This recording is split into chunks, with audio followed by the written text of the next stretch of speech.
ドジャースの大谷翔平が日本時間4月19日、敵地でのロッキーズ戦の試合前練習後に、心温まるファンサービスを見せました。大谷翔平がキャッチボールを終えた直後のことでした。ベンチ前で車椅子に乗っていた女性のもとへ自ら歩み寄り、サインを書いたボールを手渡すと、そのまま握手も交わしました。思いがけない神対応を受けた長崎県出身の中本桃代さんは、ボールを大切そうに握りしめながら、夢みたいと感激した様子を見せました。中本さんは19歳の時に長崎で被爆し、その後、福岡で米国人の夫と出会って渡米。現在はユタ州ソルトレークに住んでいます。この日は、娘の旦那さんがロッキーズファンで連れてきてもらった。菅野さんも見に来たの、と笑顔で話しました。さらに、同じ日本人として大谷翔平について、ナイスでしょ。すごいよね。誇りに思っています、と語りました。この心温まる交流は、ドジャース側、ロッキーズ側の両放送局でも取り上げられました。中継では、この場面を見た放送関係者が、この光景を見ていて、涙を全くこらえきれなかったと明かし、中本さんの歩んできた人生と大谷翔平の振る舞いに胸を打たれたことを語っていました。これらの模様を日本語字幕付きでご紹介します。All right, well, Shohei Ohtani, he pushed his on-base streak to 49 consecutive games last night with a double in that first inning. Since 1900, Hall of Famer Duke Snider is the franchise leader with 58 straight games reaching base in 1954. Also, that is the modern National League record as well. Sean Green did it 53 consecutive games in 2000. Shohei can tie Hall of Famer Wee Willie Keeler today with his 50th straight game reaching base. And Shohei has already set a number of Dodger records, MLB records as well. Here he is approaching another one. Adrian trying to reach base for the 50th straight game today. I mean, he just looks at all the record books and puts a little box next to each one and starts checking them off as he's going. So it is great to see what he's been doing, what he's done so far in the Dodger uniform. And why not? Keep going. Keep doing it. Keep doing your thing. And, you know you're loving every minute of it, so keep enjoying it. Obviously, this is carried over from last season to this season, but this season, he really hasn't gotten hot yet. So that's just a great indicator of how poised he is in the batter's box, understanding I can really make a difference just being on base, drawing my walks, setting up the other guys, and last night did a great job. First at-bat double started the score. But this team offensively right now is the best in baseball. Let's start up top with Shohei Ohtani. He's reaching 49 consecutive games. I don't see it ending anytime soon because most nights he's probably going to walk at least once. Yeah, you have to figure they're going to work around him, especially with runners in scoring position. They'll just pass the baton. But I don't know when this will end. I think Ted Williams is honestly in trouble at 84. That's a tall statement. Yeah. It's a big statement, but right now he's at 49 as we were chatting about. Really special guest in attendance at Coors Field today. Shohei Ohtani, after finishing his pregame throwing routine, came over and visited with Momoyo Kelly, 100 years young. Grandson Patrick behind there as well. Turned 100 February 23rd of this year.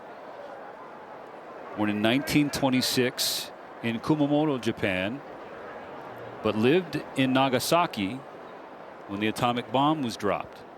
Survived the blast, moved to the United States sometime later, and what a beautiful life and family she has built. Loves baseball. In her first game, wanted to come out and watch the Dodgers. And her favorite players, of course, Shohei Ohtani, Yoshinobu Yamamoto, Roki Sasaki, and the manager, Dave Roberts, Japanese-born. Doc also took some time pregame to visit with Momoyo. By the time that conversation ended, Doc was calling her Bachan, which is Japanese for granny, grandma. And what a lovely woman and tremendous spirit. And it was really cool that all those Dodgers that she loves spent time today, took time to introduce themselves and autograph a baseball for her. What a memory and what a life. Did you struggle to hold back tears as it was happening? I did not hold them back at all. I'm going to be honest with you. It was Just watching the pictures, I wasn't there, but watching the pictures here on TV, I'm getting a lump in my throat. Yeah, I mean, just kneeling down and talking to her for a little bit. You know, I'm Yonsei, which is fourth generation Japanese American. So I always say that we're standing on a lot of shoulders, and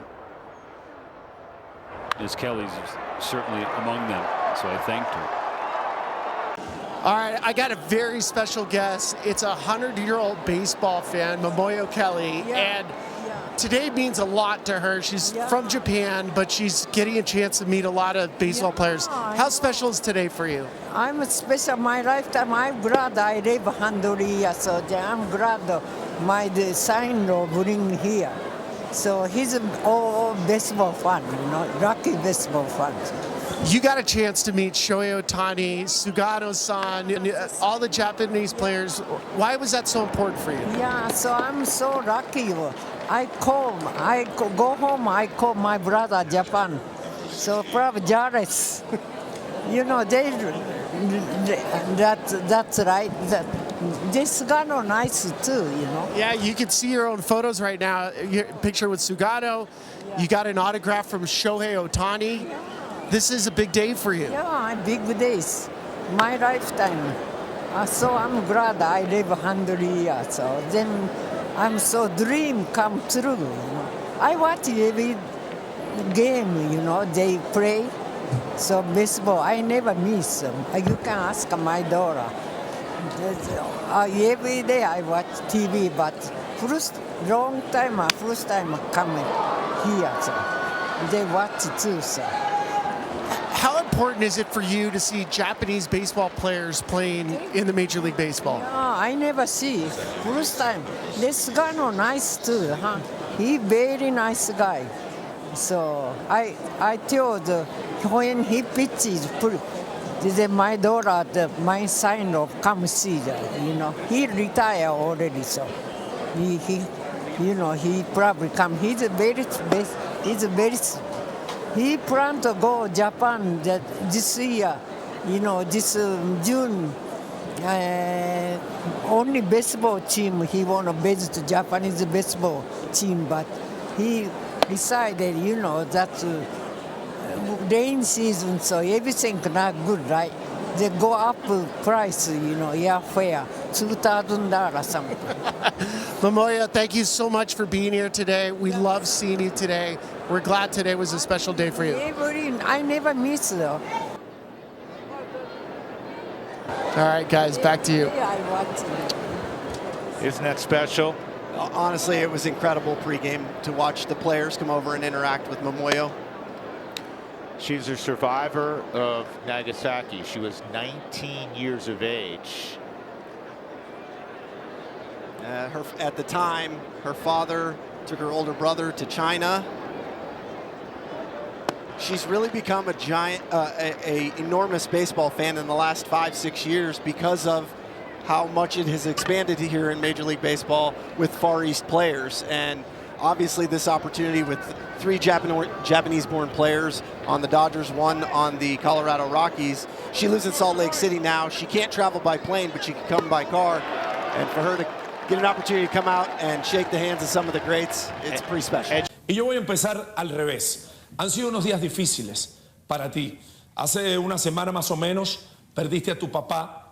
Y a mí lo que más me llamó la atención de un ejemplo de profesionalismo fue que tú no pudiste viajar a Venezuela y ese día jugaste. Por favor, desmenuza cómo fueron esos días y dónde estaba tu mente. Sí, fue bastante difícil y gracias por tenerme aquí en el programa una vez más. Siempre un placer poder compartir con todos ustedes y con la afición venezolana que tanto cariño me ha dado, sobre todo en estos últimos días.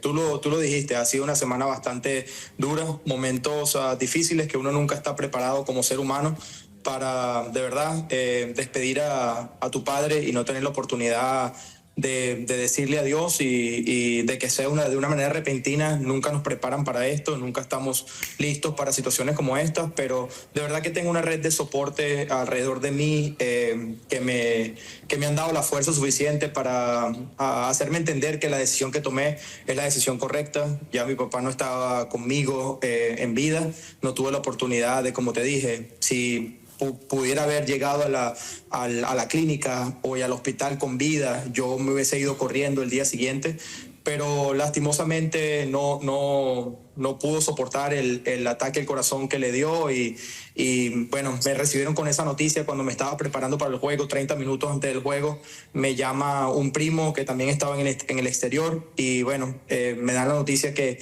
ese día muere mi papá y bueno, ese día no jugué, me fui al hotel a empezar a pensar muchas de las cosas que estaban pasando en ese momento y de qué manera podía ayudar de la mejor manera a mi familia que está en Venezuela. Y bueno, mi hermana, gracias a Dios, se pudo encargar de muchas cosas.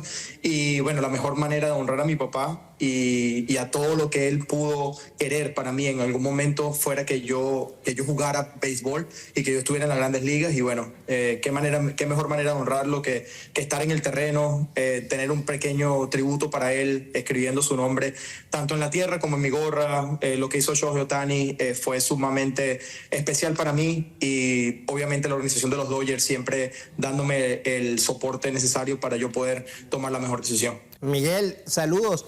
Te vimos hacer una jugada de cabeza horas atrás en el shortstop y por supuesto nos preguntamos entonces, ¿por qué se retira Miguel Rojas? O sea, uno puede entender que hay una oferta laboral, ya no como pelotero activo, que tienes sobre la mesa. ¿Es así? ¿Qué te motivó a decir este es el último año cuando tus condiciones se ven todavía a plenitud?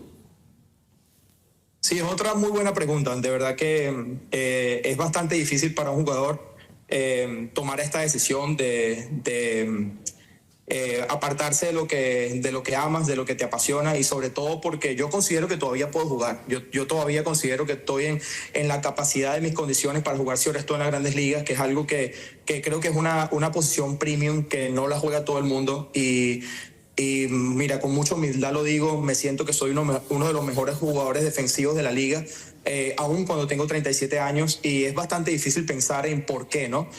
Una de las razones es porque, bueno, obviamente en la vida hay procesos que se tienen que cerrar para poder abrir camino a otros, ¿no? Yo siempre he pensado que yo siempre lo quise hacer a mis propios términos y no esta es la manera perfecta o correcta de hacer las cosas. Quizás otros jugadores dicen, yo quiero jugar hasta que me quiten el uniforme, que me voten. Yo nunca he querido eso para mí. Yo siempre lo quise hacer a mis propios términos, en la manera de que yo digo, me puedo ir de este juego sabiendo que hasta el último día pude dominar en lo que fui bueno. Y por eso lo estoy haciendo. Y creo que una de las razones principales es la razón familiar. Ya tengo dos niños, que mi hijo ya tiene 10 años, mi hija tiene ya 5, viven en otro estado a 3 horas de diferencia en el uso horario y a 6 horas en un vuelo, donde no los puedo ver, no puedo compartir con ellos al 100% de mi vida. Y de verdad que siento que estar para ellos de ahora en adelante y estar un poco más presente será muy importante. Y aparte de eso también porque, bueno, ya quiero empezar a perseguir lo que será el siguiente paso en mi carrera profesional, que sería formar parte de una estructura como coach, como gerente o como lo que sea que pueda hacer ayudando al desarrollo de los peloteros en una organización como los Dodgers de Los Ángeles.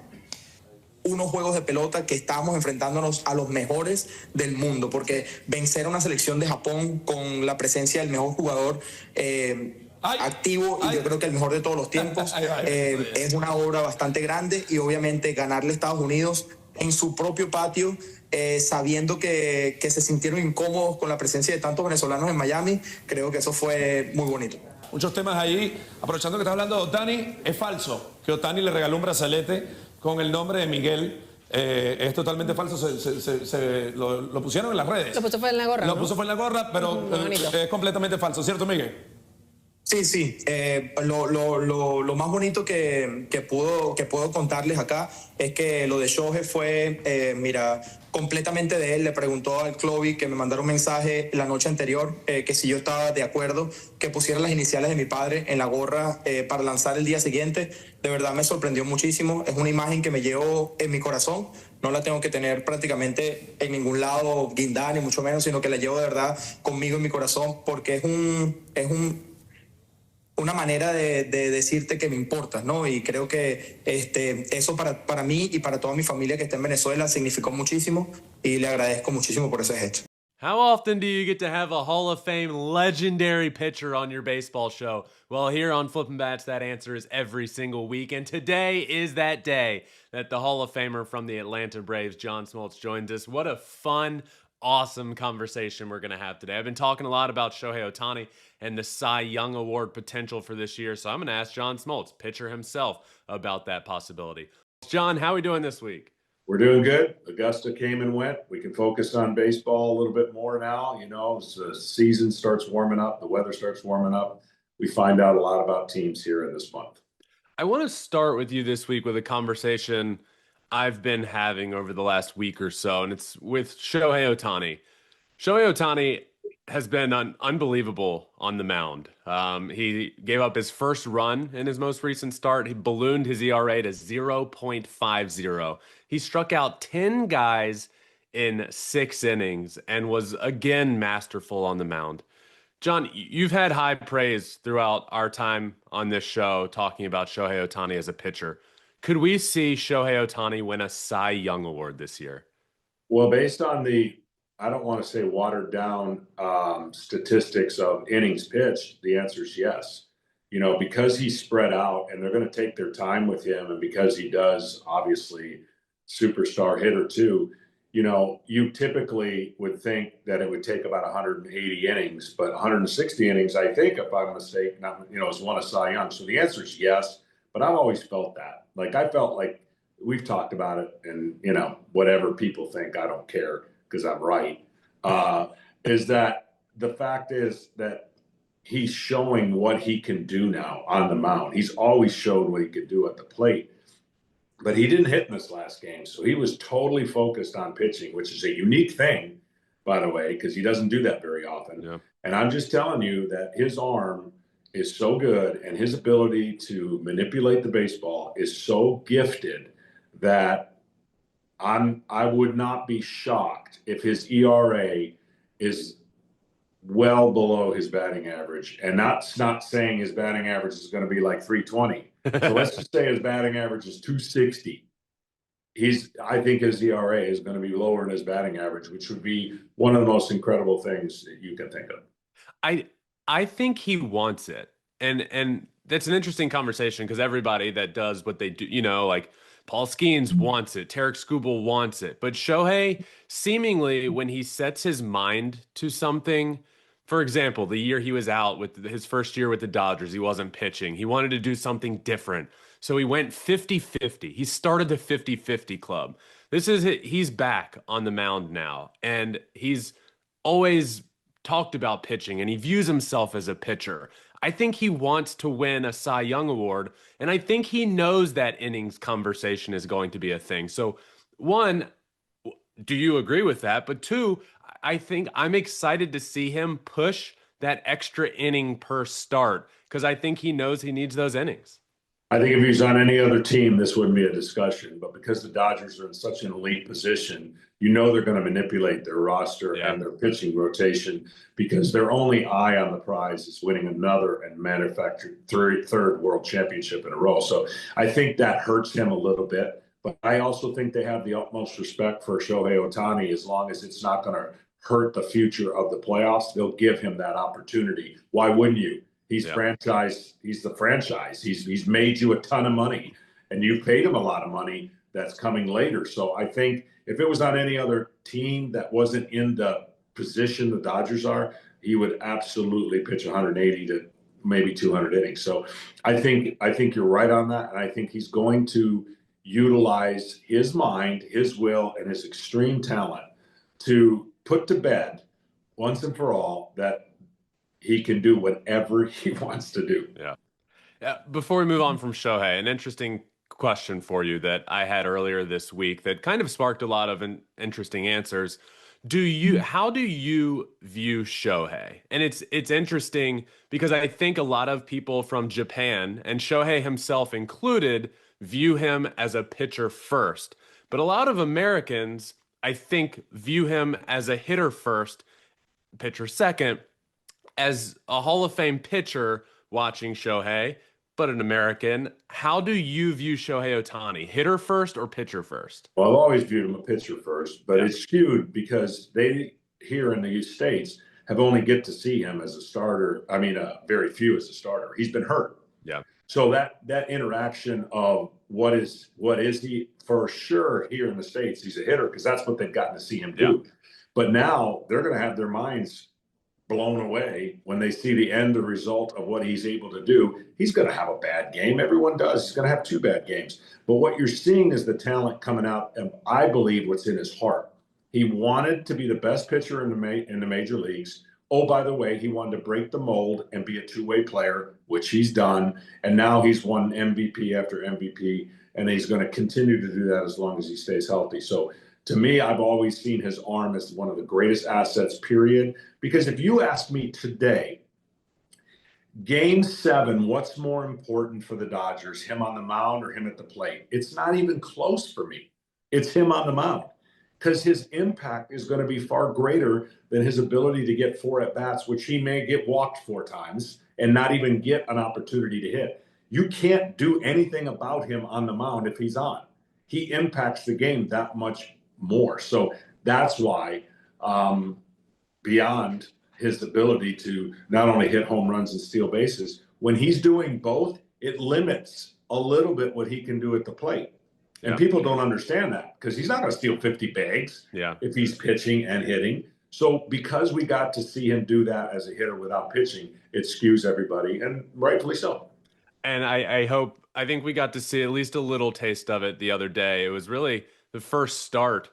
I don't remember. It's been a long time that he's been able to be a starting pitcher and not be in the lineup. And man, his stuff was the best I've seen it in a long, long time. And I will say this. I think long-term, if he keeps doing this, long-term, the Dodgers are going to have to give him that day off at the plate when he pitches. There's going to have to be some rest. This guy's not superhuman where he can just keep doing this until, he's 38 years old. So at some point, this would be a good recipe for the Dodgers and for him.